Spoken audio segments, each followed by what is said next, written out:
हाँ प्यारे मित्रों, रामचरितमानस की कुछ जीवन उपयोगी हम चौपाई लेंगे, उस पर परिचर्चा करेंगे।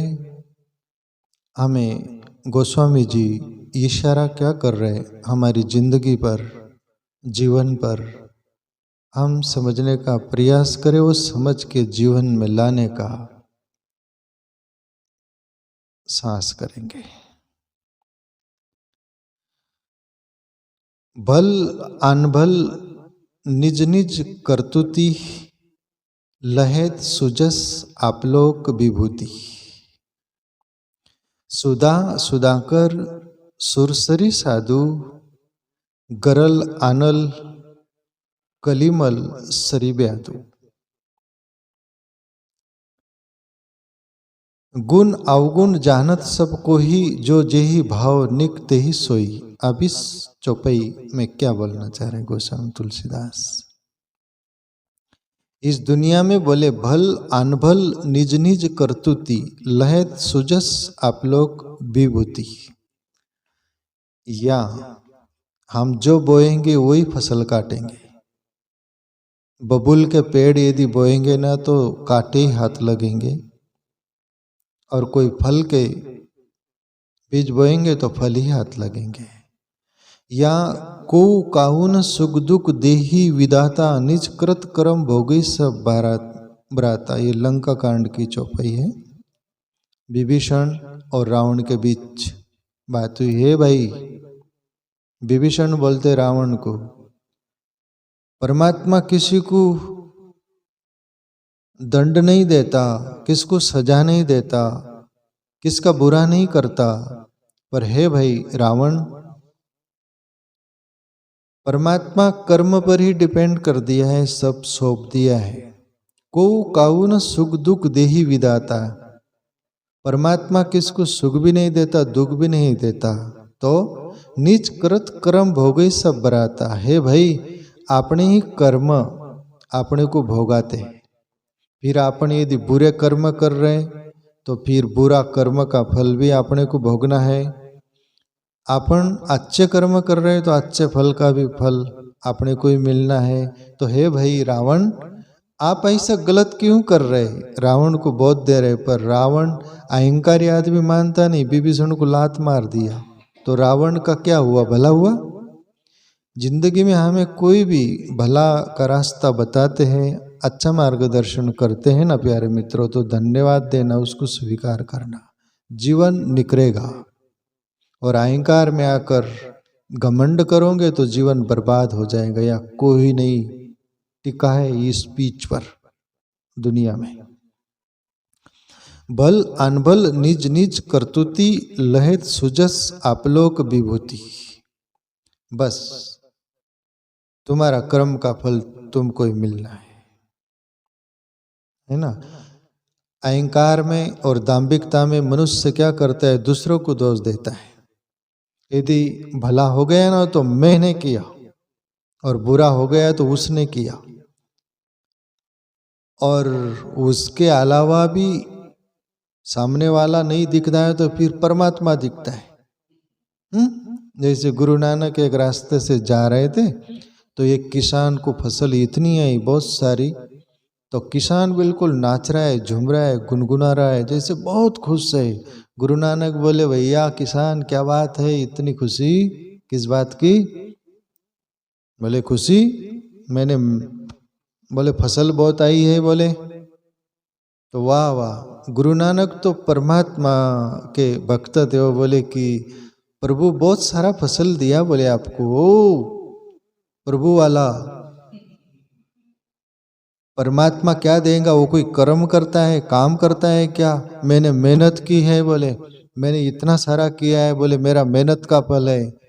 परमात्मा क्या यहाँ काम करने आया था?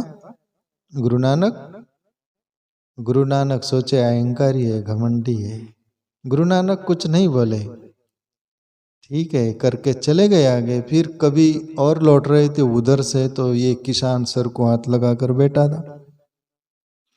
गुरु नानक बोले, भाई तब तो बहुत खुश थे, आप क्या दुकान बढ़ा, क्या हो गया आप इतने संताप में, दुख में? संताप, बोले मैंने इतनी मेहनत की, सब कष्ट किया, दुनिया भर का सब कुछ किया, और वो परमात्मा को शर्म नहीं बोले, समय पर पानी नहीं दिया, समय पर धूप नहीं दिया, सब कुछ नहीं दिया, इसलिए मेरी फसल नहीं आई। बोले दुखी नहीं हो तो क्या सुखी रहूं? फसल नहीं आई तो परमात्मा को दोष देता है, और फसल आ गई तो मैंने किया। ये जीव का स्वभाव है। धन्यवाद परमात्मा को दो, जीवन दिया है, वो जीवन के लिए सब कुछ दिया है, तो धन्यवाद से भरो। प्रभु तेरे कांटों से भी प्यार, तेरे फूलों से भी प्यार, जो देना है वो दे करतार, तू सबका तारणहार, ऐसी प्रार्थना करो। पर कृतज्ञ व्यक्ति कृतज्ञता व्यक्त नहीं करता, धन्यवाद नहीं देता, और धन्यवाद से भरा हुआ व्यक्ति परमात्मा को श्रेय देगा। सामने वाला कोई हो तो उसको श्रेय देगा, भाई आपकी वजह से, आपके सहयोग से हुआ सब। और सामने वाला नहीं है तो परमात्मा को धन्यवाद देगा, प्रभु आपकी कृपा से सब हुआ, तुझ करता आणि करविता शरण तुला भगवंता। वो अपने को हटा लेता है वहां से, प्रभु तू ही करता है और करवा लेता है, मैं निमित्त हूं। वह अहंकार नहीं आता। गोस्वामी तुलसीदास यही बोल रहे कि भला व्यक्ति सदा भलेपन की सोच के साथ परमात्मा को धन्यवाद देता है, और जो बुरा जिसको बोलते हैं कृतज्ञ, वो कभी भी श्रेय अपने को देता है, परमात्मा को या दूसरों को नहीं देता। गुण अवगुण जानत सबको ही, जो जेहि भाव निकते सोही। और गोस्वामी तुलसीदास बोल रहे हैं दुनिया में सब कोई जानता है, बोले गुण क्या होता है और अवगुण क्या होता है, भला क्या होता है और बुरा क्या होता है, क्या करने से ठीक रहेगा, क्या करने से ठीक नहीं रहेगा, सब कुछ जानते हुए अनजान बनता है। बोले अपने स्वार्थ के कारण, अपने मतलब के कारण। जैसे धृतराष्ट्र ते महाभारत की बात है ना, पांडवों का भी आधा राज्य था, विदुर तो दासी पुत्र समझकर निकाल दिए उसको। पर सामने पांडव है पाचो, उनके आधा राज्य का हकदार है, पर अपने स्वार्थ के कारण धृतराष्ट्र अंधा तो था ही बाहर से, पर अंधा अनुकरण स्वार्थ में आकर कर रहा है। मेरे ही बेटों को सब राज्य मिले और पांडव मर जाए, सब सत्यानाश हो जाए, रहना स्वार्थ। और वही धंधा किया, और उसकी निष्पत्ति क्या हुई, कौरव पूरे मारे गए, विनाश हुआ।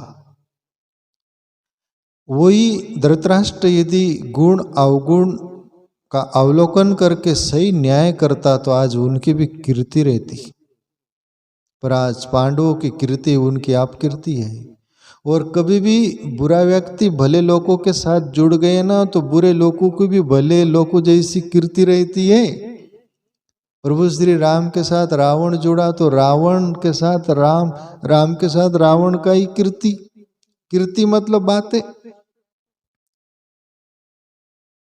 आप केवल राम को निकाल लो तो रावण को नहीं डालो तो रामायण नहीं जचेंगी। कभी भी भले लोगों के साथ बुरे लोगों के भी उनके साथ गाता रहती है।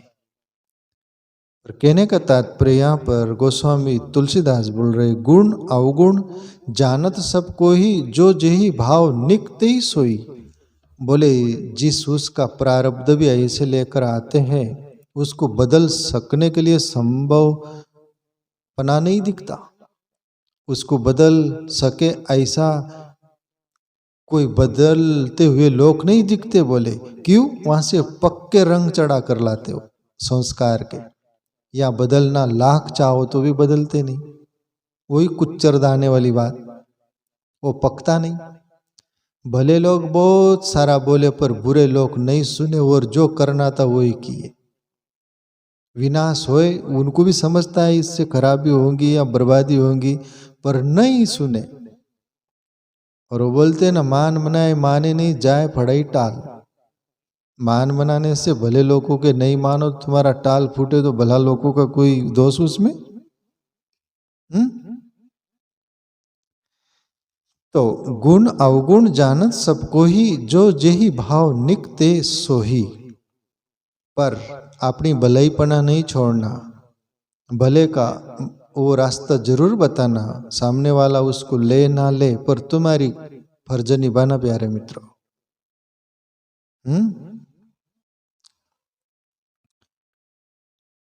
भलो भलाई पे लही निचाई ही निचू, सुधा सराई आमरता ग्रल सराई मिचू। उदाहरण दे रहे गोस्वामी तुलसीदास। भलो भलाई पे लही, बोले भला आदमी जिंदगी भर भलाई ही जीता है, भलाई करता है, भले पर मर जाता है। और दूसरे व्यक्ति के प्रति बोली लही निचाई ही नीचू, एक दूसरा नीच ही पैदा होता है, नीच ही जीता है और नीच ही मर जाता है, उसको गम पछतावा उसको नहीं। पर तुम तुम्हारे भलाई पर डटे रहना, वो नीच है तो वो नीच उसको फल मिलेगा, वो है ना। जैसे लोग कमेंट करते हैं ना, कोई दुखी हो जाते, साधारण मनचित रहता है, वो कैसे बोलते शांतरा में एक, वो पापी के घर हाथी, धर्मी के घर कुत्ती। बोले पापी के घर हाथी, पर वो हाथी भी उसका प्रारब्ध का भाग्य है उसका। जब प्रारब्ध भाग्य पुण्य सब खत्म हो जाएंगे ना, तुम्हारे यहाँ तो भी कुत्ती है, वहाँ कुत्ती भी नहीं रहेंगी, हाथी तो चले ही जाएंगे। तो उसका प्रारब्ध है वो, उसके कारण वो पाप भी कर रहा है, तो प्रारब्ध के कारण वो मिल रहा है उसको। तो ऐसा दुखी नहीं होने का, अपना भलाई पर ही रहने का। भलो भलाई पे लही निचाई नीचू, सुधा सराई अमरता ग्रल सराई मिचू। गोस्वामी तुलसीदास दृष्टांत उदाहरण दे रहे कि अमृत जो होता है ना, वो जीवन दान देता है, किसका जीवन लेता नहीं। पर विष किसी को जीवन देता नहीं, दूसरों का जीवन छीन लेता है। वैसे ही बोले विष विष है, अमृत अमृत है। वैसे ही भला भला है, बुरा बुरा है। तो अपनी ओर ख्याल रहे, ठीक है। एक चौपाई और ले लेते हैं। भले हूँ पोच सब विधि उपजाहे, घनी गुण दोष वेद बिलगाए। कही वेद इतिहास पुराना, विधि प्रपंच गुण अवगुण साना। गोस्वामी बोल रहे कि भले हूँ पोच सब विधि उपजाए। परमात्मा की रचना ही ऐसी दुनिया में है, बोले जगत में एक को भला एक को बुरा, एक में गुण एक में अवगुण, ये सभी गुण अवगुणों से ये दुनिया भरी हुई है। बोले वैसे ही जैसे भाजी बनाओ आप, उसमें नमक भी चाहिए, खारापन, मिर्ची डालो, तीखापन, मसाला डालो, हर कोई सब कुछ डालते तब भाजी में टेस्ट आता है ना। वैसा परमात्मा की रचना है ये सब, तो उसको समझ लो। इसलिए गोस्वामी तुलसीदास अपने को बोल रहे कि भले पोच सब विधि उपजाए। बोले परमात्मा ने सब कुछ उपजाए उनके कर्मों के अनुसार, उसमें तुम दुखी ना हो। गनी गुण दोष वेद बिलगाए। वेद शास्त्रों में भी ये बात है, सब कुछ है, और संत महात्माओं भी पहले से ही बोलते आए हैं। कई वेद इतिहास पुराना, विधि प्रपंच गुण अवगुण साना। ये दुनिया गुण अवगुणों से सब भरी हुई है, और सब दुनिया उस अंदाज में है। तो इसको सब स्वीकार कर लो, किसी से नफरत भी मत करो, और ये ऐसा क्यों वो वैसा क्यों। परमात्मा की ओर देखो, उन्होंने जो भी कुछ बनाया है वो सही बनाया है, गलत नहीं। अपनी सूझबूझ उतनी लाइए कि ये पहले भी ऐसा ही था, अभी भी है, आगे भी रहेगा। और तुम वहां ये होश रखना, दूसरों को बदलने के पीछे मत पड़ जाना, वहां होश ये लाना अपने को बदल लेना। जैसे एक राजा की जो बेगम थी पत्नी, और बोली कि मैं पूरा नगर देखना चाहती हूँ। और राज घराने में ऐसा नियम था कि बेगम यानी वो स्त्री, उनकी राजा की रानी जो होती, पैर में वो चमड़े की जूती हो उसके नीचे पैर नहीं रखेंगे, ऐसा नियम रहता। अभी महल में सब चमड़ा कि वो बिछा हुआ रहता था, वहां पर घूमते थे, पर नगर देखना चाहते तो फिर मंत्री से बोला राजा कि बेगम ऐसी बोल रही, चमड़े की व्यवस्था करो, सब भैंस ढोर गाय जितने मार डालो, सब नगर में बिछा दो, मेरी बेगम घूमना चाहती है, चमड़ा पैर के नीचे चाहिए। मंत्री मंत्री होता है, करके राजा के पास रहता है। मंत्री जब राजा का दिमाग, राजा खरक गया तो मंत्री का मंत्र काम आता है। मंत्री बोले राजा साहब, इतने ढोर डाकरों को दुनिया मारने की जरूरत? बोले मेरी सुनो। राजा बोले बोलो। तो बोले बेगम साहिबा के पैर में चमड़े की जूती डाल देंगे तो वो जहां से भी घूमेंगी तो चमड़ा ही रहेगा ना पैर में। राजा बोले पीठ तपतपाया, मंत्री ये बात बराबर, इतने मारने की जरूरत नहीं, चमड़े की जूती बराबर। तो चमड़े की जूती पैर में डाल लो तो वांधा नहीं है, प्रॉब्लम नहीं है, सब चमड़े बिछाने की जरूरत नहीं। वैसे ही आपने को सुधार लो या आपने को सुधारने का प्रयास करो, दुनिया को सुधारने का और दुनिया पर कमेंट करने का, उसमें अपन बिगड़ जाएंगे। ठीक है, गोस्वामी जी बोल रहे यही बात कि परमात्मा ने ये सब उसके कर्मों के अनुसार रचना है। समझ गए?